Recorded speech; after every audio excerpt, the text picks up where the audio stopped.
Hello ladies and gentlemen, and welcome to our first Payday 3 video. In today's video I'll be summarizing the latest dev diary posted by the developers. This one is all about combat. And remember, if you enjoyed this video or found it informative in any way, please click that like button and subscribe to the channel. It really helps me out and it lets me know that you want to see more Payday 3 content on the channel. Now let's begin. The first thing that the devs talk about are the 4 difficulty levels that the game will ship with. This being normal, hard, very hard, and overkill. Normal is meant for new players to the Payday experience that are still learning the game's mechanics. Hard is where most players should start. It's basically the normal for the series veterans. Very hard is meant to be played when you have an understanding of the game on a deeper level and a loadout that you're comfortable with, and overkill is just straight up meant to be an unfair challenge, as it should be. They also start talking about armor. Armor has weight to it and will affect the overall weight of your heister. This means with higher weight, certain actions will be slower, including sprinting, vaulting, and sliding. They also mention that armor is now in shards, or different pieces. This will act as normal armor and will regenerate, but if it takes too much damage too quickly, it will break off. This means it will no longer regen and it won't come back unless you use an armor kit. Then we move on to health, which doesn't regen at all. That's right, health doesn't regen. If you want to heal, you have to use a med kit or a medic bag. Next, they talk about enemies, which are categorized into 3 categories: common, uncommon, and special. Common are your SWATs, uncommon are shield and snipers, and specials are the pace breakers, you know, the dozers and cloakers and so on. The dozer can also now perform a bull rush to rush down heisters or kick heisters away if they get a little too close. It's just a little taste of some of the new options and behaviors specials now have in combat with the heisters. They next discuss a new special, the Nader.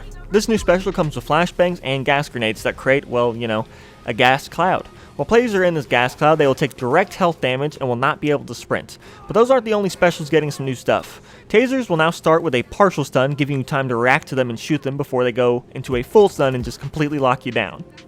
And cloakers now have the ability to destroy deployables. If a cloaker walks by one, they'll just take out a vial of acid and melt it. So watch your medic bags, watch your armor kits, watch all your deployables, because now the cloaker is even more toxic. The next thing they discuss is weapon customization. They say customization is mostly staying the same, keeping its insane level of detail, but now you unlock mods differently. Each weapon now has its own level and upgrade path, so as you use a weapon more and more, you unlock more and more mods. There will also be preset weapons that come with predetermined attachments and a unique look that you can't get anywhere else. They also state that even if you're using a preset weapon, you're still leveling up the base weapon. You're still getting rewarded for using the weapon even if it's a preset. They also have Overkill Weapons, which they describe as your big power-up. They also say that you gain progress to your Overkill Weapon as you complete heist objectives, which to me sounds like Overkill Weapons will act sort of like an ultimate. You take out enemies, you deliver bags, and all the while you're building up your Overkill Weapon meter. Then when it's full, you can finally use it. Now, that's not what they said, that's just me guessing, but it really does sound like Overkill Weapons will be a new gameplay mechanic and less of just an extra set of weapons that you can use. And finally, to round things out, they show off a bit of the ECM Jammer, which does exactly what you think it does, with the addition of locking camera paths. They also show off a micro camera, which you can place down and view through, and even stick it to the back of a guard, which they show off, and it looks insanely fun and useful. That's so cool. Like, I'm going to be just sticking micro cameras to the back of guards' heads just for fun, because that just is funny. I don't know. Then we get a quick little look at throwing knives. They're back and ready for any heister looking for a stealthier approach. And that's going to be it for this video. I want to hear from you all down below in the comments section. What do you think about the new health changes? Do you like that health doesn't regen and that armor can actually break? I know a lot of people were saying that Payday 2 was a little too easy, so maybe that's enough to combat that, because that definitely sounds like a big difficulty modifier now. And what do you think about the weapons, being able to level them up and that's how you unlock your new attachments instead of having to find the hidden caches and stuff? Because, you know, that was fun.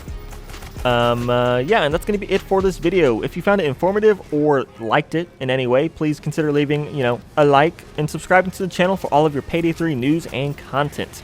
I'm the Battle Moon, and I will see you later, my fellow heisters.